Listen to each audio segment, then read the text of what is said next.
Hello and welcome to a very special Torch podcast. Today we're looking at InWorlds and RFL InWorlds. We've got some amazing guests here today. Would you guys like to introduce yourself, starting with Bain? Thank you.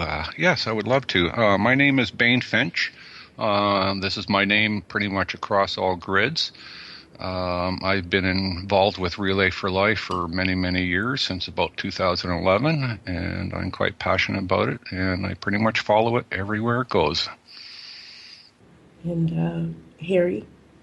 Yes, my name is Harry Thor. I'm known as Harry Thor on any grid that you may visit, and I'm I guess you would say a pioneer over in InWorlds. I was there the year after they opened the doors, and I've remained there. I enjoy it very much. And I'm also the chair of Relay for Life in InWorlds. And I was actually kind of thrown into that position and have been a part of it for now our fourth season. And looking forward to spending many, many more seasons. And Martin? Hi, thank you. My name is Martin Glom. I'm a resident of InWorlds. This is my primary grade. I'm on some other grades, which is, the same name.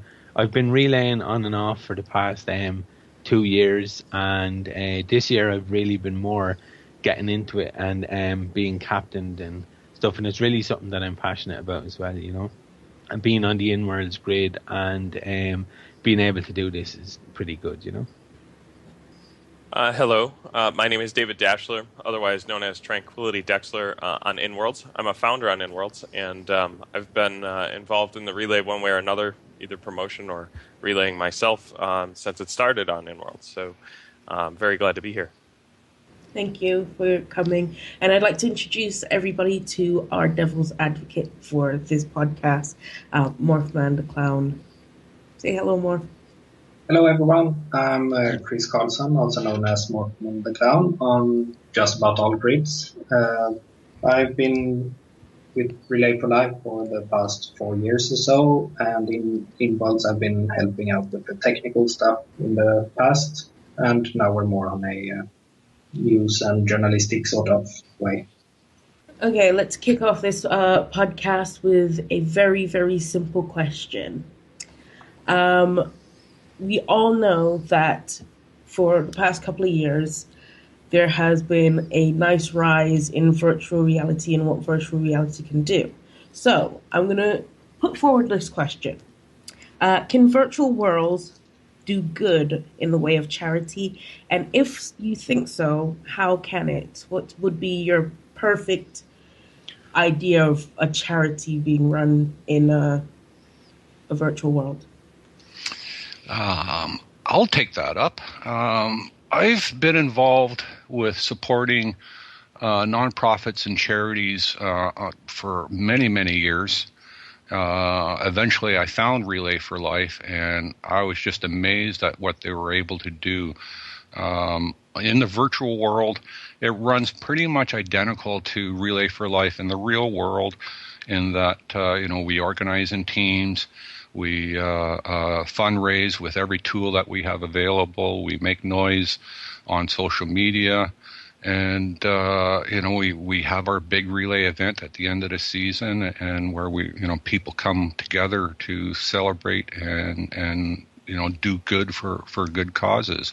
What is unique about charities on virtual worlds is that you have a much larger audience, a much larger world population involvement.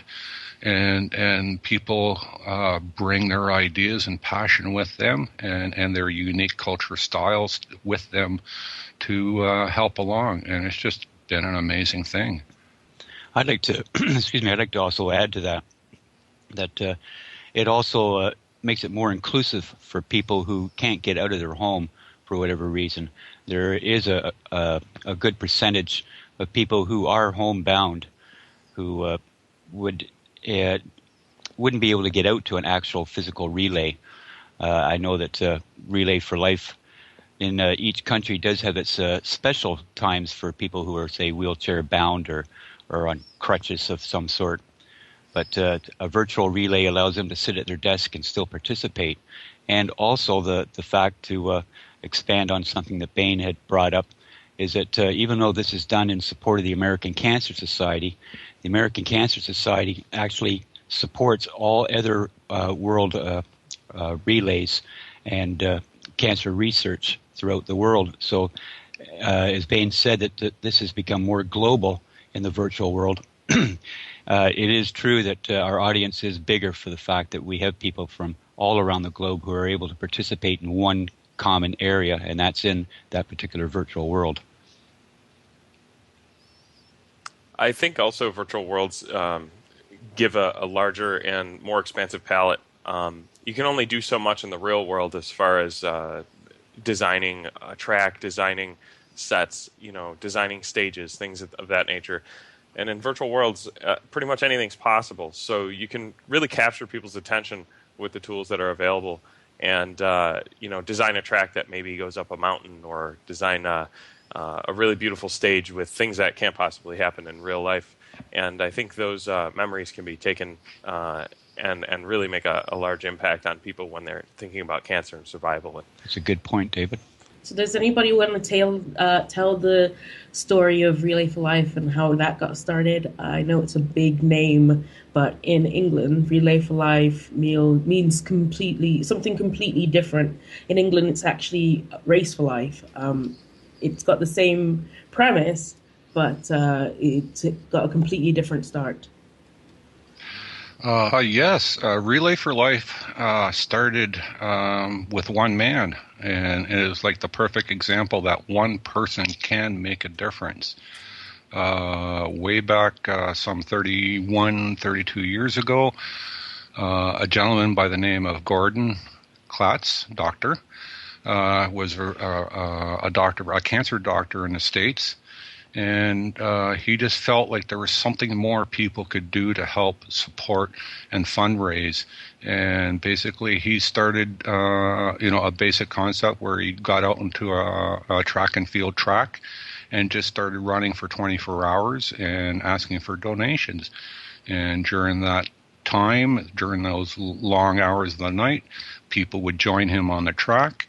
And an idea was born, and that's basically how Relay started. And since that time, Relay has grown into a worldwide movement with some 6,000 Relay communities around the globe, not just in the U.S., but across Canada, the U.K., and 21 other countries that are involved in Relay for Life. So moving on to the next topic. So what's InWorlds, David? Sure. I was going to say that's probably an appropriate question for me. So InWorlds is a 3D virtual world. It's powered by some custom software written by us, and it's hosted at Rackspace on a whole bunch of servers in Chicago. So it allows you to build and create pretty much anything that you can think up. It allows you to dress up your avatar and role play, and pretty much anybody that has creative interests would have a great time there. And you can join your friends there in 3D via a couple third-party viewers. You can also use Oculus Rift with it on the Control-Alt-Delete viewer. And so it's really a social platform in 3D that allows you to be very creative and build whatever you can think of. Or, if you're not good at building, you can also have your friends there, and there's something pretty special about being able to sit with 80 of your best friends around a virtual campfire on a Wednesday night before everybody has to go to bed and get up and go to work in the morning. And that's sort of I think that's the essence of what InWorlds is. So you guys got Oculus Rift now? Yeah, there's a viewer that works for all OpenSim and I think even SL called Control-Alt-Delete, and it's Oculus Rift compatible. So you can look up, I think it's just CRTL-Alt-DEL for the viewer. And that works with Oculus, and should be no problems logging into InWorlds with it and taking a look around with Oculus on InWorlds itself.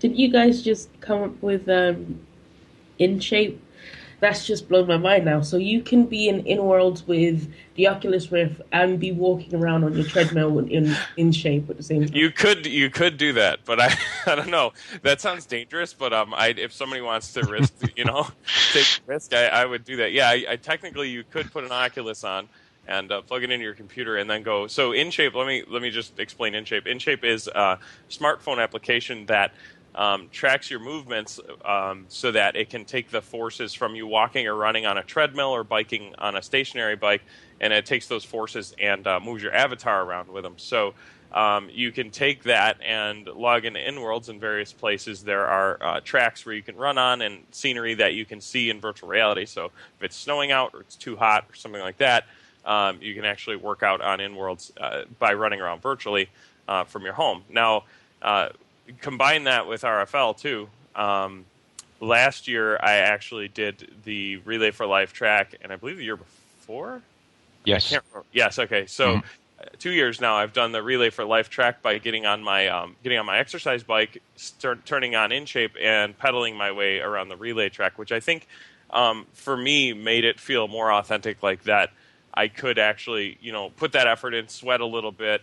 And since I am able to do that, just push as hard as I could to try to go around the track. And unfortunately, in virtual reality, you're not always even if you're pretty fit, you're not the fastest. You may not be the fastest person on the track, because I was lapped a few times by tinies who have dinky legs. So I don't understand even how that happened, because there's like little teddy bears lapping me, and I'm like, okay, I guess maybe, and I'm sitting here sweating like, well, I can't really go any faster than this. So.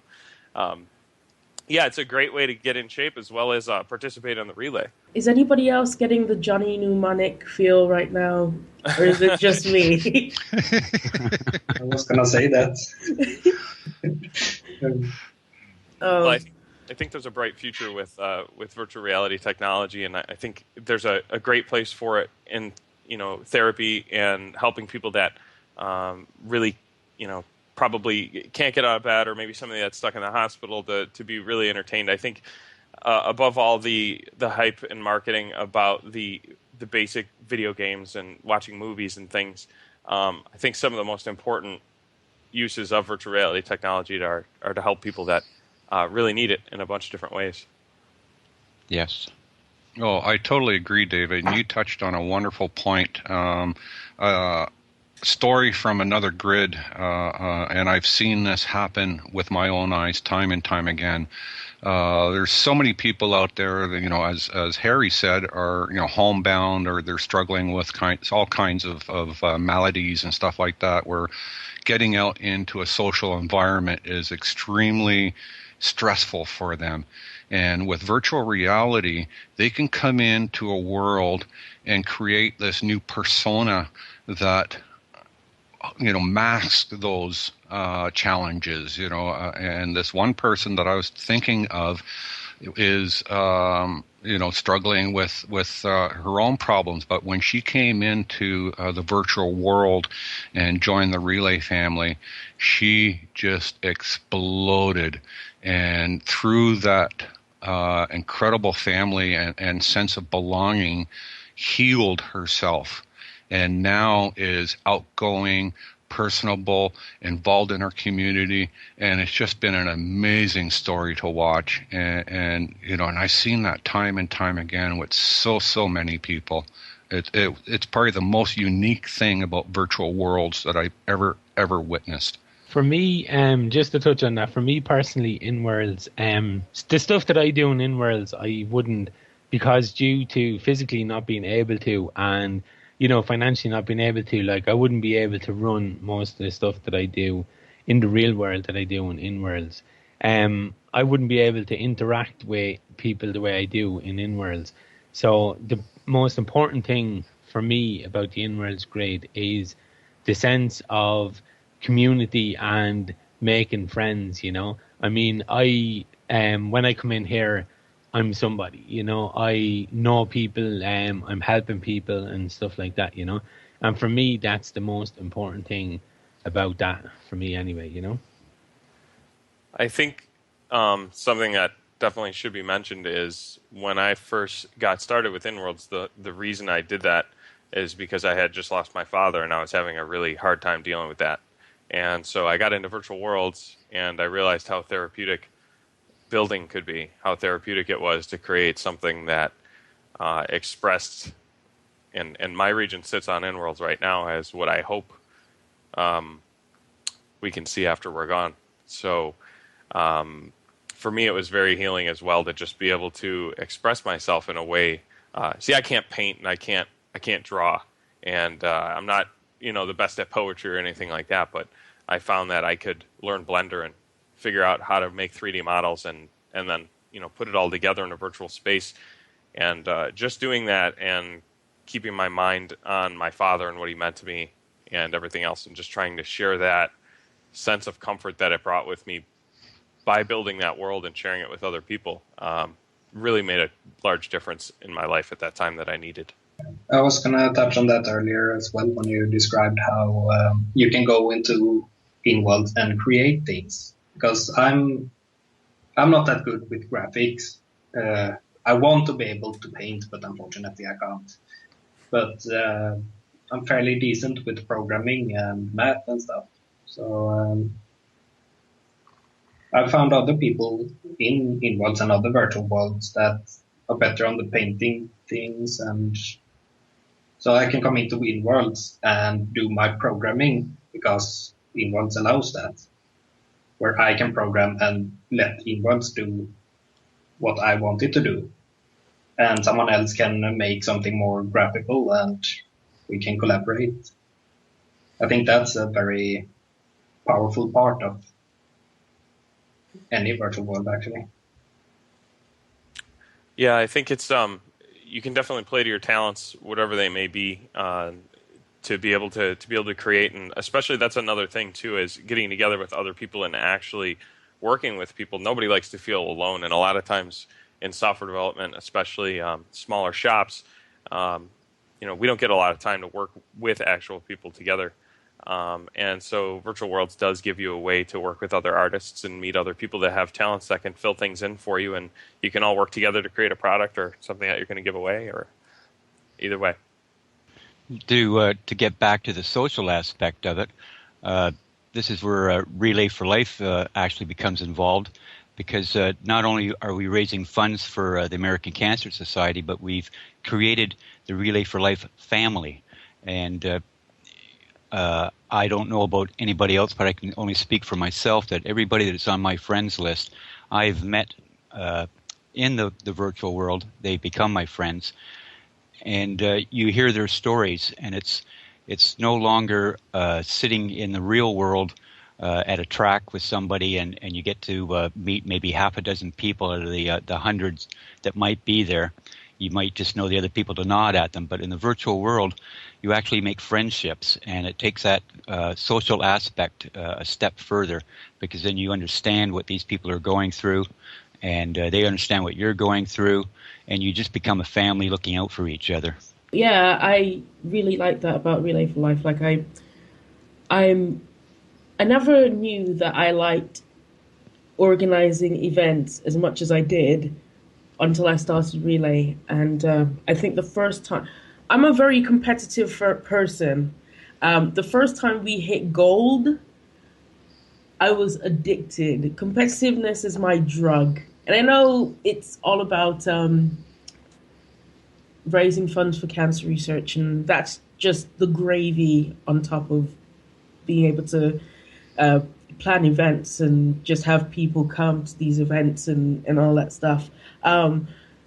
Last season, I had some real life stuff and I dropped out, and I miss it so much. So next season, I'm coming back into Relay for Life. I've got to have it again.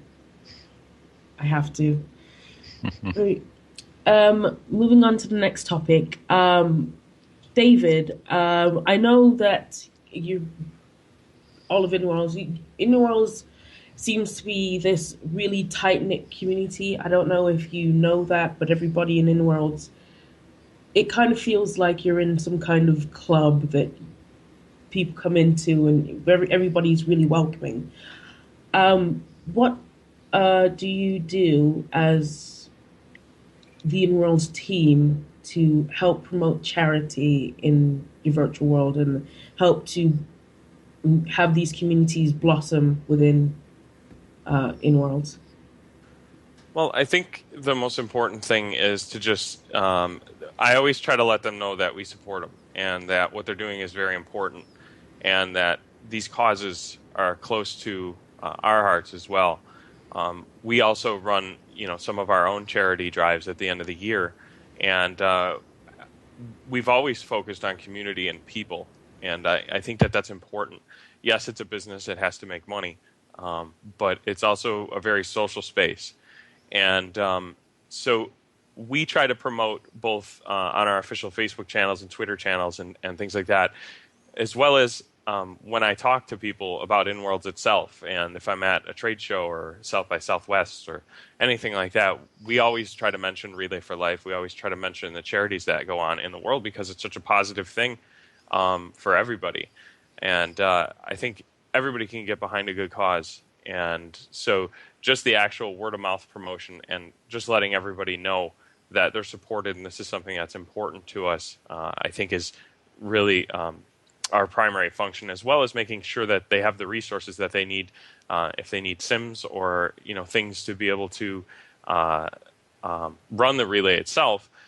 We try to help as best we can with getting people together to build the objects, and now in its fourth year, it's pretty much got itself together. So we don't need to make calls out to people and find the right scripters and find the right people to do the textures and things. That's sort of gotten together by itself. But in the beginning, that was a little bit more difficult. So we tried to make sure too to spread the word as much as we could for the resources that were needed. So definitely just standing behind them and letting them know that their work is very important and that we appreciate what they're doing. Just coming in here from a new person's perspective, you mentioned Sims. Could you maybe explain for the people who haven't seen InWorlds yet what that is? Scenes? Sims. You said Can somebody type it? I'm having an audio issue. Oh, yes. Okay. Sorry. Thank you. Okay, yeah. So as a 3D virtual world, and I'm just going to try not to get too technical, you have to be able to divide the resources of the servers in some way so that when people are in one area and not in another, they're not affecting each other. And so Sims are 256 square meter plots of land that represent a single instance where people can all go meet together, chat together. And this is where it's like a location on the internet, almost like a URL where you can go, and then once you're there, everybody else that's there, you see them, you can hear them, you can chat with them. So it's a location, it's a place, and it happens to be, on InWorlds, it happens to be 256 by 256 meters in size. And so when you're there, you're in presence. It's kind of like being in a big 3D chat room. Everybody can see you and hear you, and so that's what a sim is. So we put multiple sims together to form Relay and to make larger land masses. We put multiple sims together, and then people can, if they need more space, etc., putting those sims touching each other, they can actually cross between them, and so that allows you to build sort of as big of an area as you want. But a simulator, a sim is just the term that we use for the place that everybody can go to come together would be on a sim. Also, to add to that as well, a sim is, even though they're as David was saying, they're locations, you can also buy or purchase sims yourself where you can have your own location. This could be for a business if you wanted it, or it could be your own plot of land for your friends and stuff, and you could build your own community. Like if you were say for instance, like you were into like big skyscrapers and cities, you could have your own location and put your own skyscrapers and cities there and build your own community where people from the community can come in and you can talk with them, you can meet friends, or you can have your own friends in there as well, As well as it being a location for everybody to be in, it's also a location that you can have yourself to build your own dreams. So you can build it up however you want to build it up as well. It literally is, the sky is the limit on what you can do on a sim. It could be a private residential space just for you and your friends. It could be a commercial space where you set up clubs and shopping malls and that, or just a pure garden space because you just love that natural environment and you live in a big city and you need a place to get away and decompress. It truly is. The sky is the limit. Just to elaborate on what David said there, when he said that you can be seen and you can see your friends, that might frighten some people away because they may not want to be on camera, and that's not what it is, because when you join a virtual world, you create what's called an avatar, and the avatar you can modify to make it look the way you want it to look and how it's going to represent you. And this is what the people see when you go into a sim. They see this avatar that you've manipulated to look the way you want. So they're not seeing the actual real you, they're seeing a representation of you. I'm just going to go off on a little bit of a tangent. I am a huge science fiction fan. I love virtual worlds like Second Life and InWorlds and Kitely and Avination and OS Grid. And this just feels like a William Gibson novel, doesn't it? I mean, with the Oculus Rift and the InShape, you can basically walk around in a virtual world. Doesn't it feel like we're going towards a future that is like, those old 80s movies and 80s cartoons that basically talked about how the future is going to be, everybody's going to be online and...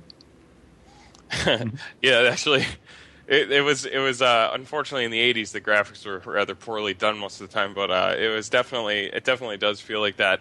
And if you look at Facebook and Oculus, I think one of the most beautiful things is taking a look at things like education. So, and I think this is something that you're going to see. Not to go too off topic, but imagine that you could go to the best professor at any university around the world and actually attend a class virtually with, just a few dozen other people anywhere. Things like that aren't possible right now. But once you have Oculus and you have presence, and you can actually virtually sit in a classroom or, and this applies to a lot of different things, but I think school is one of the most powerful examples.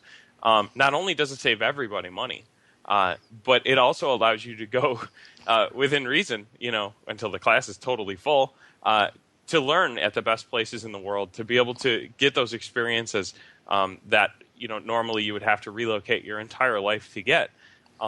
Things like vacations could change. I don't know if it'll catch on, but imagine strapping on an Oculus on a Wednesday afternoon when you came home from work after a half day because you were so stressed, and you're on a cruise ship. I mean, there's just so many things that will be able to happen in the future due to increased presence of internet and bandwidth, as well as functionality like Oculus Rift, etc.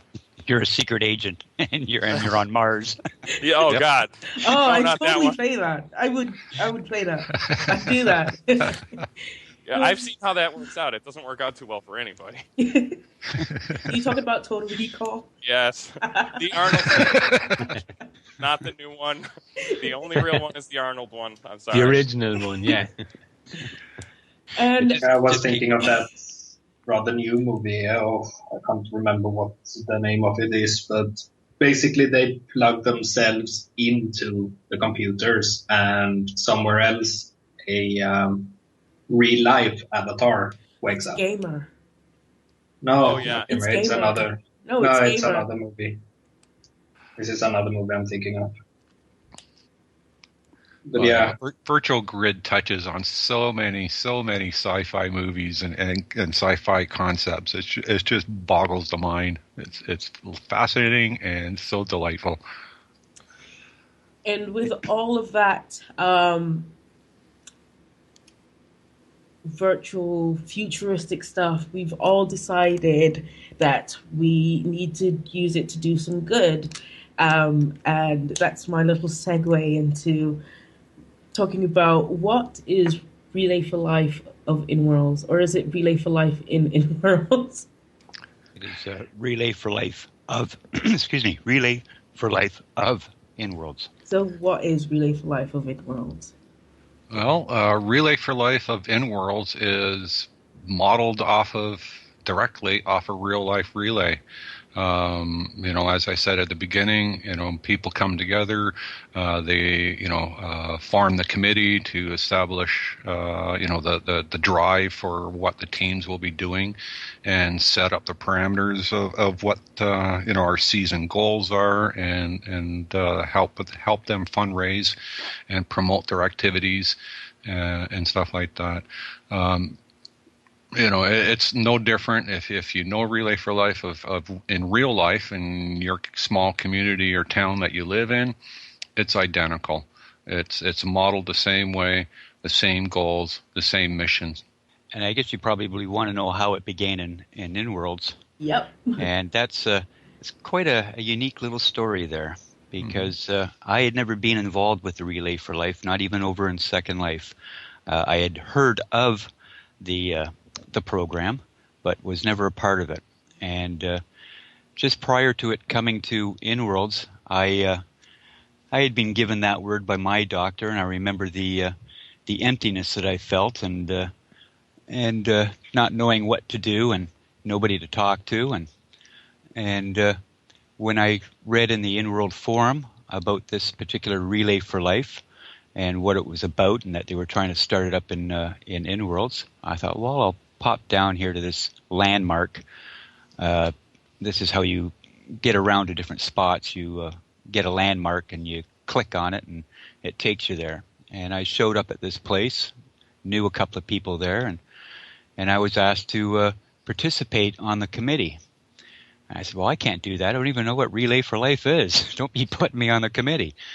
And there was a lot of turmoil that very first year. People couldn't get things put together the way they wanted it to go together, and there was some changes made within the committee. And one morning I woke up to an email from somebody saying that I was the chairperson. What? The chairperson? I don't even know what the Relay for Life is. They just threw you in head first, didn't they? And I was told to contact the representative from the American Cancer Society. I was given his phone number, which I immediately did, and I spent a couple of hours on the phone talking with him, and we seemed to hit it off. And he asked that I just remain in the position that I was in and to continue using the people that I had on board there to the best of my advantage, and learn as I go. And if I had any questions, to come back to him. And as I said, this is our fourth season. We've made a lot of changes over the years. We've tried to streamline it more. And we've also brought other people in on the committee who have been lifesavers in the fact that they, for instance, Wolf Hartnell has done a lot of our major scripting. And in the beginning, we even had Morphman here who actually helped us out with kiosks and got the ball rolling for us. And now we've got a very good, tight committee. We seem to be able to plan things a lot better now. We're hoping that in the future that we just continue to expand and grow on the sincerity of our relay family. We've had people, come forward and say, well, how do I know that this is legit? How do I know that this is not a scam? Because I've seen this on other grids. And, all we can do is assure them that, if you click on a kiosk, the way Wolf has written the scripting for them, it will take you to a page on the internet that will verify that that is a legit kiosk. Also, too, Wolf, he does some work in the background for the founders, and he's also been working on other projects to help enhance InWorlds, one of them being the marketplace. And he's a man that anybody that has heard his name knows that he's a person that can be fully trusted, and he is our main tech and script person. And for anybody else that wants to come, we have open meetings. They're open to the general public. They're held on Sundays at 9 in the morning InWorlds time, which is the same as Pacific time. And these, as I said, these meetings are open to the general public, and we encourage everyone to come and get involved. If they have questions, they can ask them there at the meeting, and or if they just want to join the volunteer group, and they can ask their questions in there at any time of the day. And there's always somebody online that can answer a question for you. And I'll pass the rest of that about Relay for Life off to you, Bain, because you have a lot more information on the history and how and why our theme came about. I'd love to.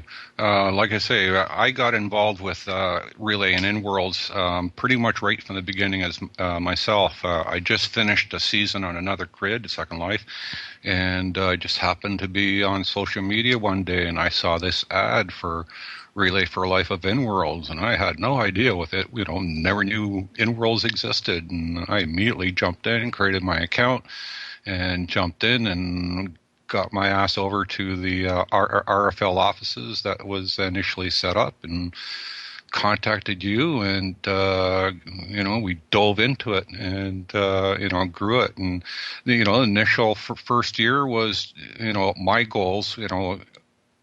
All committees, all members have goals. I want to raise this much money. I want to do this. I want to do that. My goal was to grow it. The first year was to get people standing on their feet. And we've been slowly, growing that sense of belonging and stuff like that. And my goal was to grow our awareness that we were there into the four corners of the grid. To reach out to all these communities and all these people and say, hey, we're here and we're here to support you, and and that's right along with our the mission statement from the American Cancer Society and Relay for Life organizations is to grow the community, to grow awareness, to grow advocacy for living healthier lives, and the things that you could do to combat cancer, eating better foods and all that. There's so many things beyond just fundraising, supporting our caregivers and our survivors. It's so many things. And, and that's been my goals right from the beginning. And I think, I know we've achieved them, and we still have a lot more work to do in that direction. So this is a little bit embarrassing because 4 years ago when RFL InWorlds popped up, I actually thought, Bain, you were the one that created it all those years ago. I literally thought that you were in InWorlds from the beginning. You went over, and because I knew you loved RFL so much that you brought it over to another grid. Who actually started RFL InWorlds? I'll have to hand that off to Harry because he knows it way better than I do. I don't have her correct name handy without being logged in on the viewer right now, but it was Faye somebody, and she was the one that was in touch. She apparently was on a committee, I believe, over in Second Life, and when she come to InWorlds, she spoke with the representative from American Cancer Society and got the okay to have Relay for Life over in InWorlds. And then, there was, as I said, there was the upset. And as far as Bain being recognized as the chair, he is my co-chair, and you don't need to be embarrassed about that because Bain is he's very much in tune with the social media. So he's the front man. He's the one that's out there. He's the one that's vocal. He's the one that everybody sees. And yes, they do normally come to him first. I'm just the chief bottle washer, Oh, you're much more than that. But, yeah, there's no need for embarrassment because, yes, he is the man that's out there in the forefront that everybody sees. Okay, Martin, how did you become involved in RFL InWorlds, and what is Fashion for Life?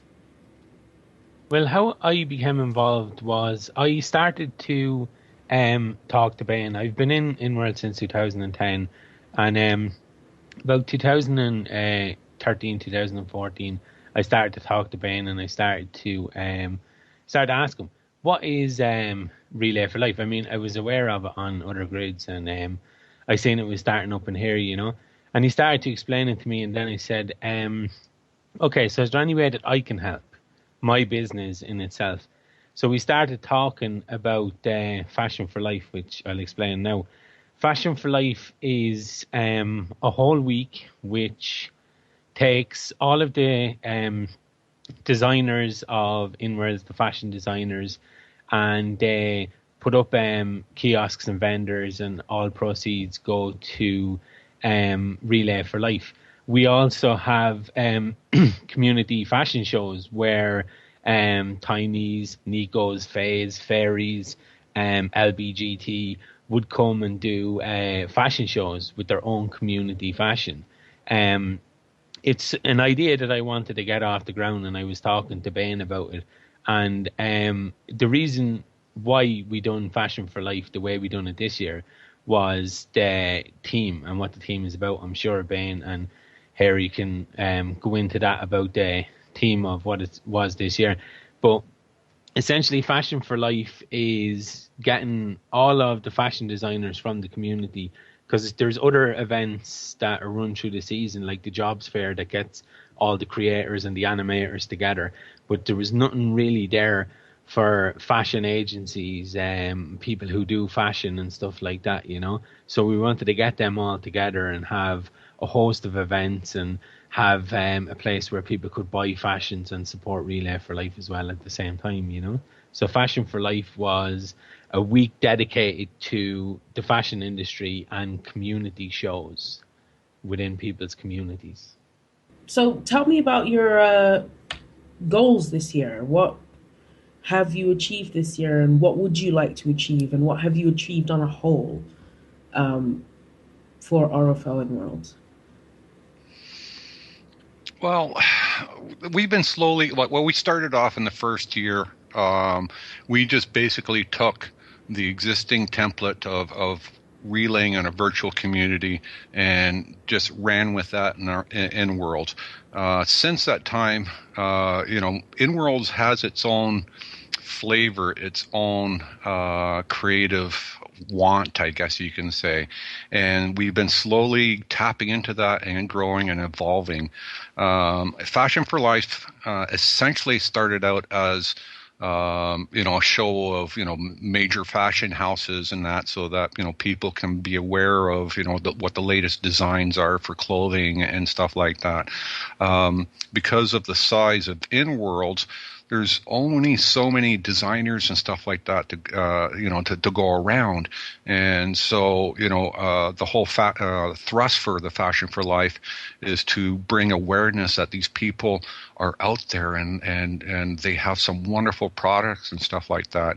And we've been slowly growing that into what Martin has says, community shows where, a group of people like the Fays or the role players or the Game of Thrones people come in and saying, these are how we dress. This is our avatar, and these are the shops that you can get this stuff, and these are the things that we like to do on our Sims and the events we like to hold. So it's expanding their presence and knowledge of what they are all about to the larger community, and that's been the thrust of the Fashion for Life side of things.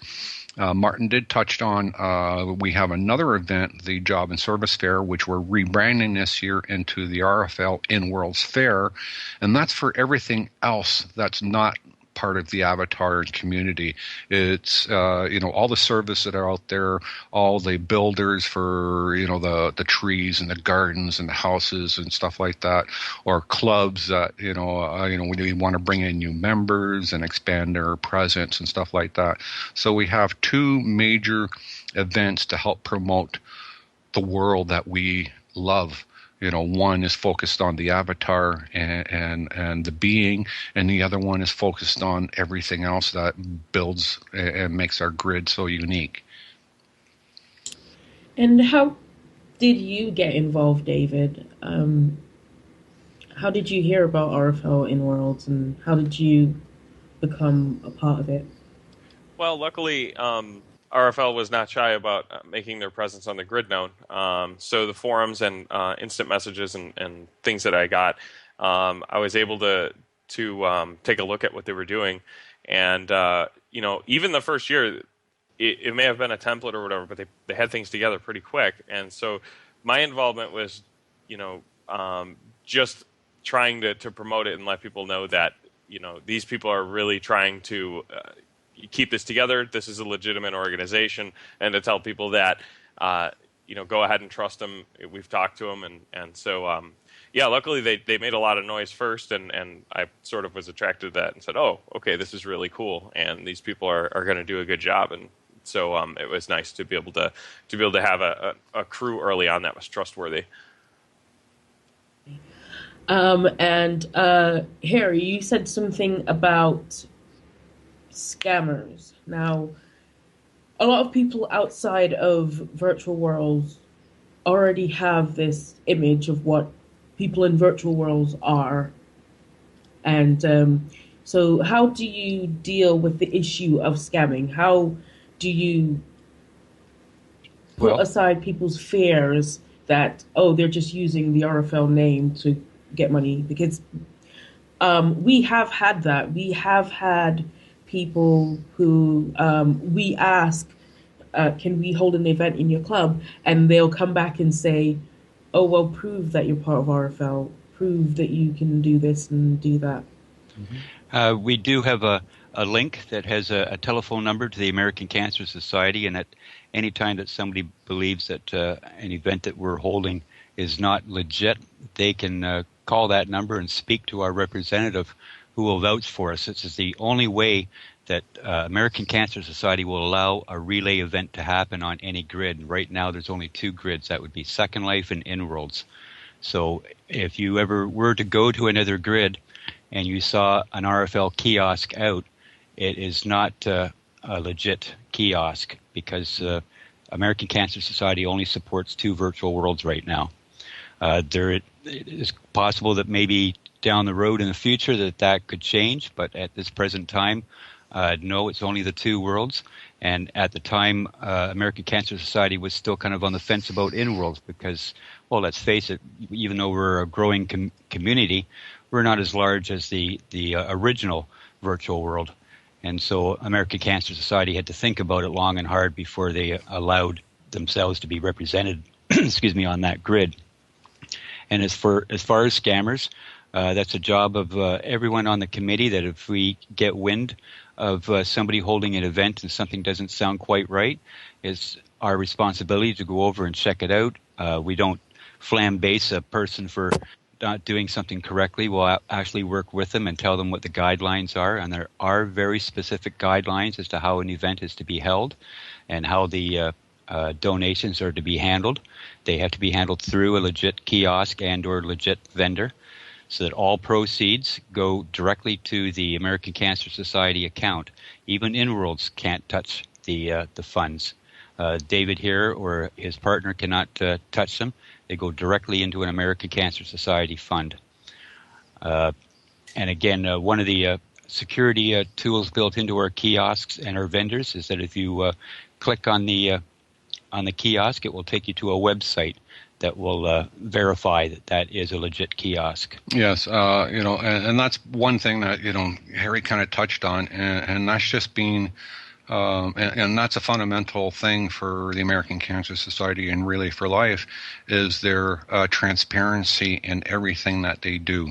You can go visit the American Cancer Society at cancer.org and relayforlife.org, and you will see how they operate. You will be able to download all their, fundraising results and year-end statements and all that too. On that site, you will see that, in the virtual world, Second Life and InWorlds are mentioned there.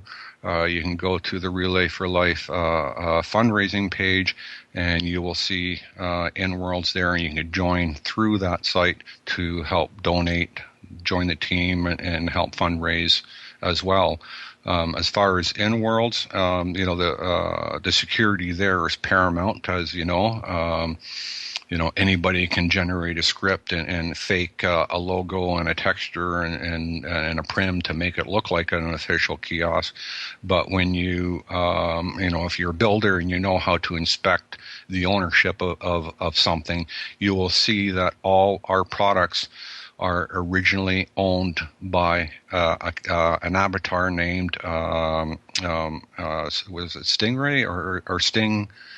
Or is it the ACS avatar? Sorry, and and that is the easiest way to check the validity of the fundraising tools there.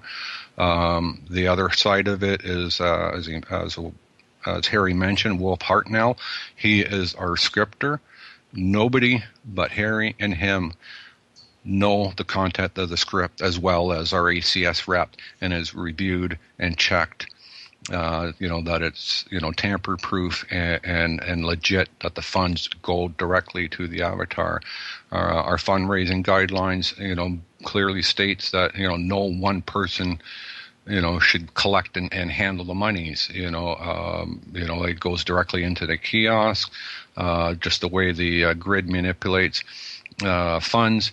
That money goes to that avatar because that avatar owns the kiosk, but then it's immediately transferred over to the ACS avatar account.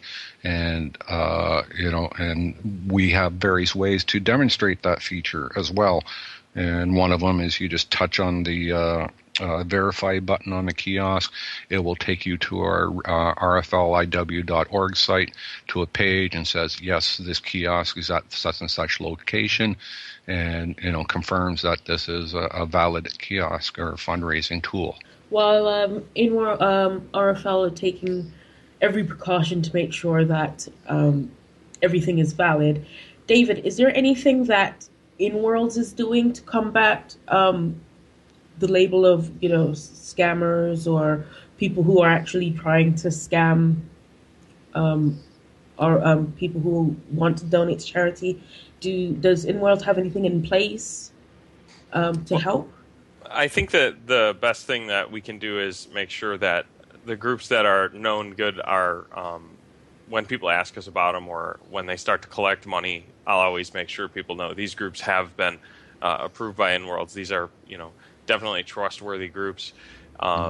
So whenever people do want to get a charity started up, it's 100% recommended they come by us first so that we can check them out and make sure that they're actually doing something for charity and prove to us that they're going to, donate those funds to the cause that they say they are. And most of the time, this is pretty easily done by a verification of when you do donate to most organizations, you get like a receipt back. Usually on a website, and it'll say, this person, this is the receipt number, they donated X amount of dollars and things like that. Luckily, RFL's been around long enough now that, we don't have to do that. But new charities and things, we always make sure that they show us the evidence that they're doing it before we'll ever endorse or talk about them. So, buyer beware on brand new charities that nobody's ever heard of. That you don't hear about in our forums or from us directly because, we have not vetted them. But the ones that we've vetted, the ones that we're running ourselves, we've made sure, obviously, that the funds are appropriated properly. And so I definitely ask anybody that's doing a charity to come through InWorlds first so that we can make sure that they're doing things legitimately and assure other people that same thing. Okay, I think we're coming close to the end of our time, so I just have 2 more questions left. And first one is for the RFL InWorlds. If anyone was interested in becoming a part of RFL InWorlds, how would they go about doing that? The first step would be to join the Relay for Life of InWorlds volunteer group. You can do a search in groups while you're logged into InWorlds, and it's free to join.